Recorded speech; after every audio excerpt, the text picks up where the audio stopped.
Welcome to Matchmaking Guru Podcast. With the mission of bringing your business the support and guidance you need, we are here to share with you the many practices for entrepreneurial success. Throughout the episodes, Florin Carare will help you understand the intricacies of great businesses and the ways of improving your investment strategies. Join us to learn more and let us add value to your venture. Okay, hello and welcome to our 6th episode. Today we will talk about the leadership in business. Hello, Florin. How are you today?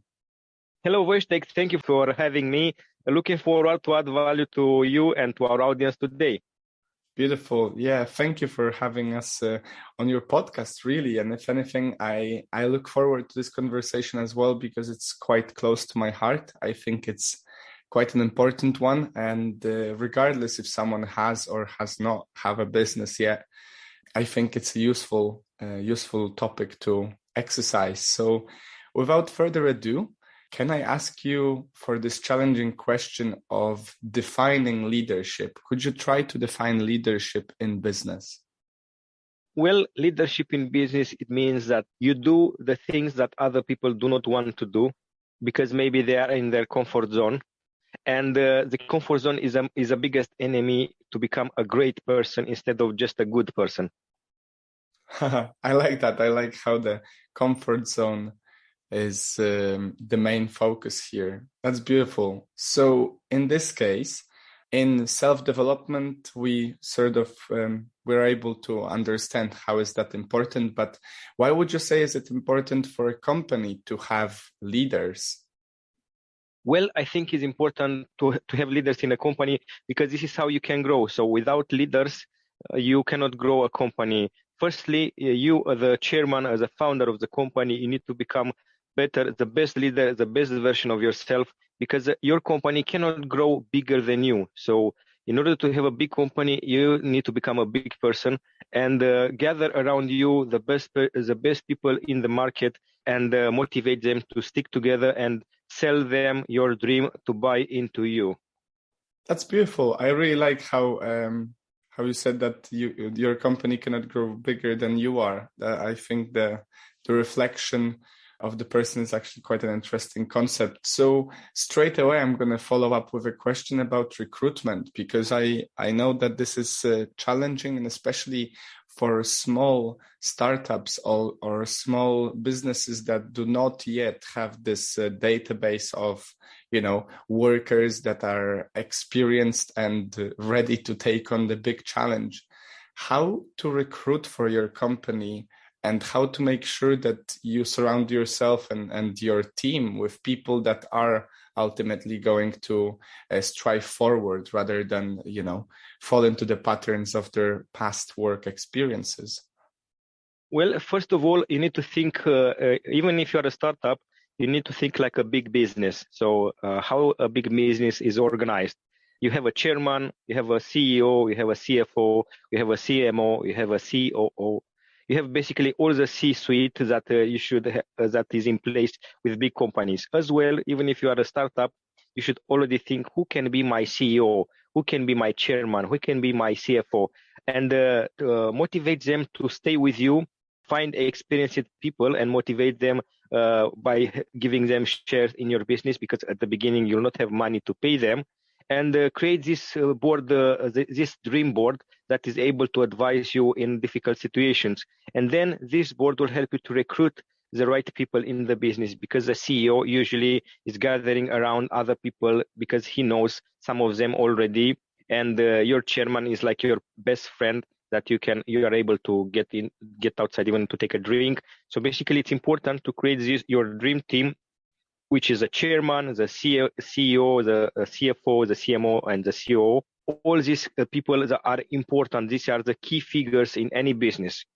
After you secure them, then anyone else that is in the business will come along, and then you create a culture of the business. The business culture is the most important thing, as well as important the attitude. Everyone that you have in your team should have a good attitude.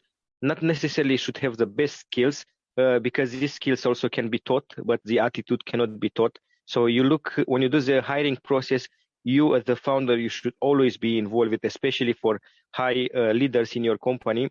And in order to do so, firstly, you need to invest in yourself and educate yourself to become the leader, to create the culture, and to understand what are the key important factors that matters to you. That's beautiful. Yeah. And I remember from our episode a week earlier, or maybe even 2 weeks earlier, that the attitude is so much more important than the skill in terms of the recruitment. So would you say there is a minimum of company's board that we should start with? So I've seen this article that's stated that there should be 3 people as a minimum. There should be the brain for technical stuff. There should be someone who is very good with people, so they can attract the investors and good co-workers. And there should be the third one who's sort of the creative force of the project at hand. And I wonder, would you say you've seen before in the startups you've participated in or helped with a minimum viable board, let's say, for a startup to start? Well, I think these 3 people are not enough if you want to be successful as a startup, and you should definitely find other people. From my point of view, I think the people that you should have in the business would be, one of them should be the chairman, basically someone that already worked in the industry that you want to get in, and he's more experienced and he has the knowledge. He's a wise person that he can foresee the problems that your business might have. This will be the first person. Then your chairman will help you to select the CEO. This is the second person, basically the person that is executing the business plan as accordingly to your vision. Basically, you as a founder, you are the visionary. And then you need the execution, which is a CEO. Then the CEO will bring along the CFO, Chief Financial Officer, and then you will have a Chief Operating Officer. In regards to Chief Operating Officer here, you can include as well that person that you mentioned in regards to working with people, because always in operations you need people, but as well you need to customer service.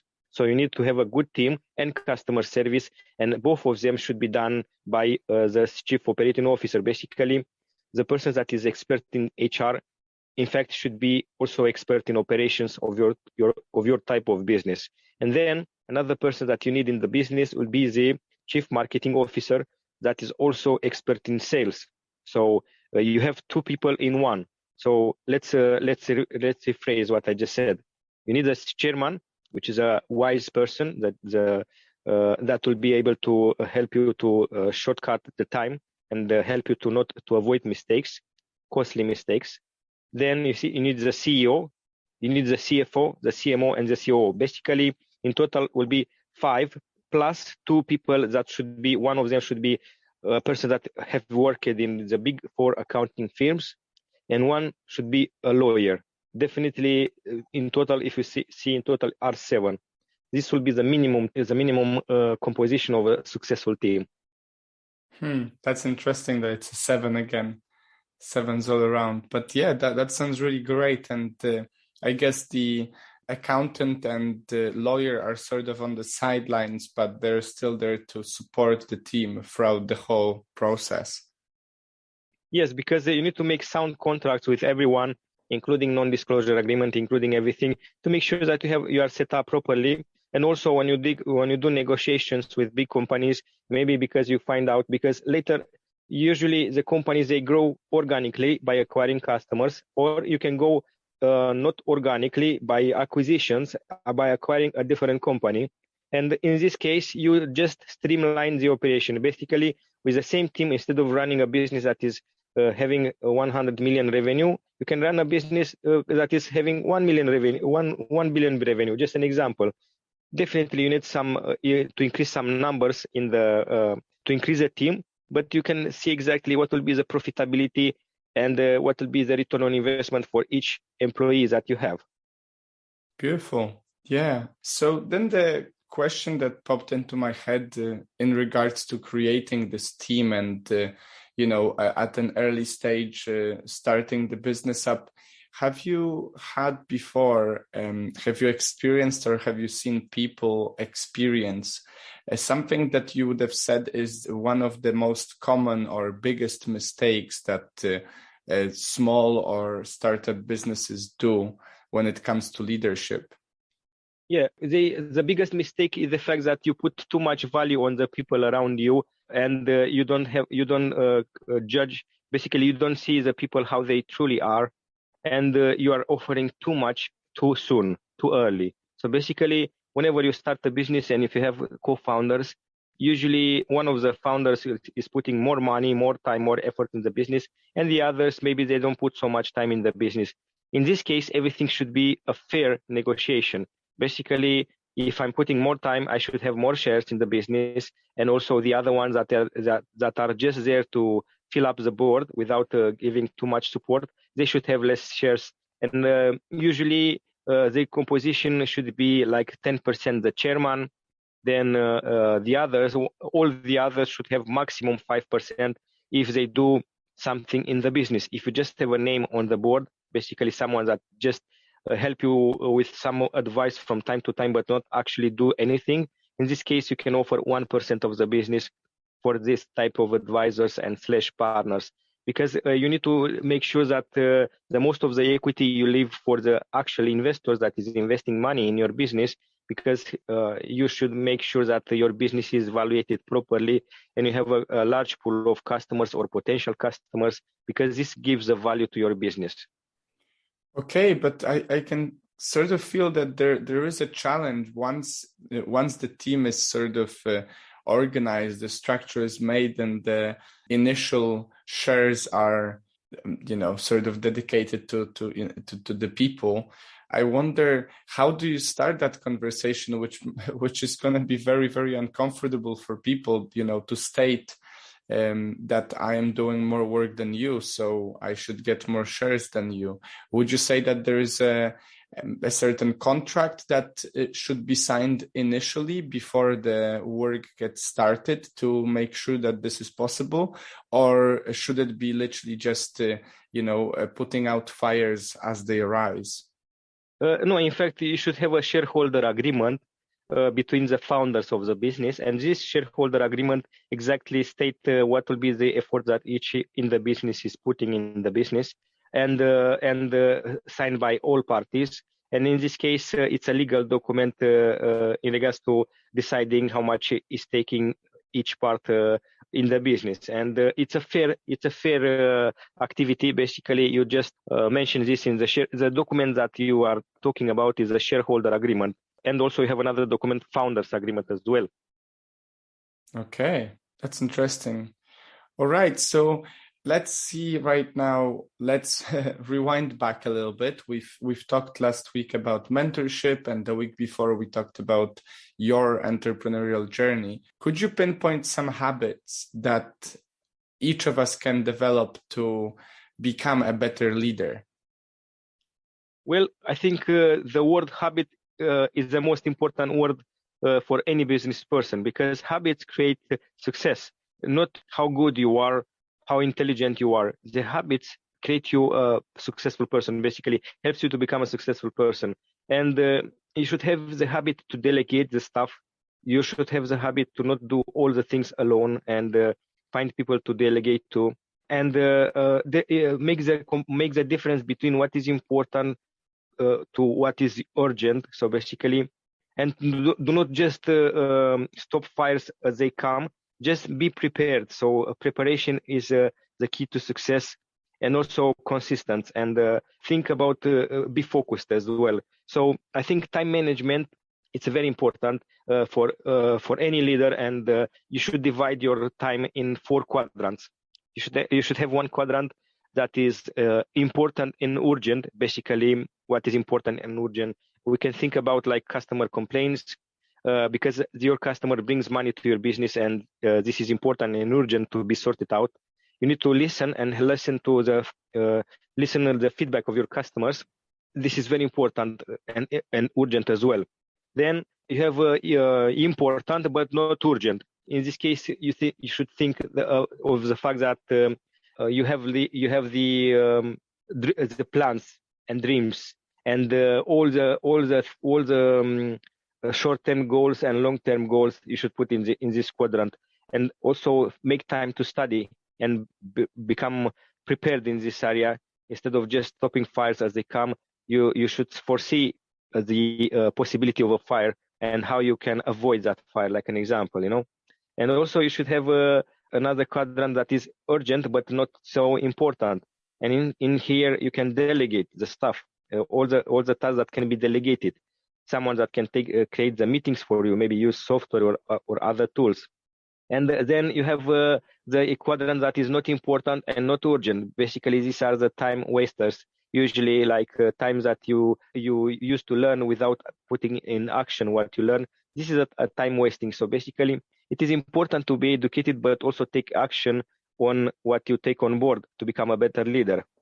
That is really, really powerful, and I'm really happy that you've brought it up. I remember us discussing it on my podcast or Revolancer podcast a few weeks back or months back even, and that 4-quadrant plan really helped me, and I think this is quite a practical advice to prioritize, to make sure that you know what you're doing and why you're doing it right now rather than leaving it for later.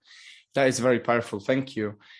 So with the development of the leadership within ourselves and with the development of leadership in the business, what would you say are the most common, challenges in creating this sort of leadership culture within businesses? And let me just add a few words that I've heard again and again, that managers are not necessarily leaders. And I do agree that sometimes the position itself seems to be given to the person that is not necessarily prepared for it. So what would you pinpoint as the challenges, and how would you address them in terms of making sure that our company is actually led by leaders that do care and work well? Well, I think leaders, in order to make this leap, starting with a manager and then arriving as a leader, I think is important to create a culture. So basically, usually what the biggest mistake that usually leaders do, they try to develop the leaders inside the company, but without developing the leader inside themselves. So I think it's important to develop yourself first as a leader and to understand how you can communicate better with your team, how you can make them to love you, to like you, and work better with you as a human person, as a human being, and then be able to influence other people's lives. Because you cannot influence the other people's life if you don't become first your better leader, and you don't pay attention to your actions and your attitude in regards to other people. And I think it's important to make sure that each workplace have their own local culture. So, a company have a general culture of the company, but what it means for you, I think this question should be asked to every employee inside that company, or to every leader. What it means, the company culture, in your personal vision, in your personal belief, basically, how you can embed that company culture, that leadership culture into your personality and provide a better service to our customers. I think it's important to take this information into consideration and have a meeting with everyone inside your organization, so everyone can express what it means, the company culture, in their point of view, and how you can become a better person, how you can serve better your customers. That is beautiful. Yeah, I realized that we're going to be talking about company culture soon enough in our next week episode. So I'll leave that aside, but I wanted to echo what you just said, that first and foremost, we should develop ourselves as leaders, or, as worthy people, really, before we expect that of others. And I think this is maybe the discrepancy that I've experienced again and again in different workplaces, that people who are the managers and people who are supposedly the leaders of the team are not necessarily role models and are not necessarily aware of how they act. And it's I find that more often we as managers rather than leaders lean on to this vice of being in authority, being in charge rather than being in the lead. It's a much different approach to be in charge of someone than to lead someone. Yes, basically, I think if you want to look at the true leaders, you think about, okay, if I don't give to this person anything, will this person still stick with me? This is the most important question. Beautiful. Yeah. It's I guess they would if they do feel cared for and vice versa. Whereas if we are not able to convince them with some money and some shouting, they might just turn around and go. Yes, and in the today's competitive market, I think more and more the society, the businesses will need leaders, because now people have more options. You are not the only option that people that are in your organization have. So how you can make sure that those people that are good stay with you, and you don't need to hire people that are the exact copy paste of yourself. You need to hire different people. You need to have diversity and also inclusion. Yeah, beautiful. And I think you're right on point there that it truly is the time for us to find alternatives. So if there isn't something we appreciate in our workplace, we can always switch. Whereas I guess a few decades back, it wasn't as easy. So you were more likely to stick with it and just, clench your teeth and go rather than leave. Okay, so finally, the most interesting part of the episode for me, usually, but of course, it depends. Could you pinpoint a thing or a few things as the best advice for our listeners to make sure to develop the leadership in their business and in their life? The best advice is to educate yourself to become the best version of yourself. This will be the most important thing. And also build your personal culture, your family culture, your business culture, and your nationality culture. Basically, build the people around you, build yourself first, and then build the people around you to stick together and create a beautiful team. Wow, beautiful. Thank you so much. That's quite poetically put as well. Well, yet again, thank you very much, Florin, for coming to this another episode full of wonder and insight. And I hope that we've helped some of our audiences out there to figure out their next move as the leaders of their businesses. You're welcome, Wojtek, and thank you to everyone that is listening Business Matchmaking Guru podcast. Looking forward to add value to you. Keep in touch and listen to the next episodes and also the previous ones. If you want to get in contact with me on LinkedIn, you can find me on LinkedIn on Florin Carare, the Business Matchmaking Guru. Looking forward to add value to you, Wojtek, and as well to everyone in our audience. And thank you for having me. It was such a pleasure to every time add value with our talks. And see you on the next episode. Yes, thank you so much. It's always a pleasure.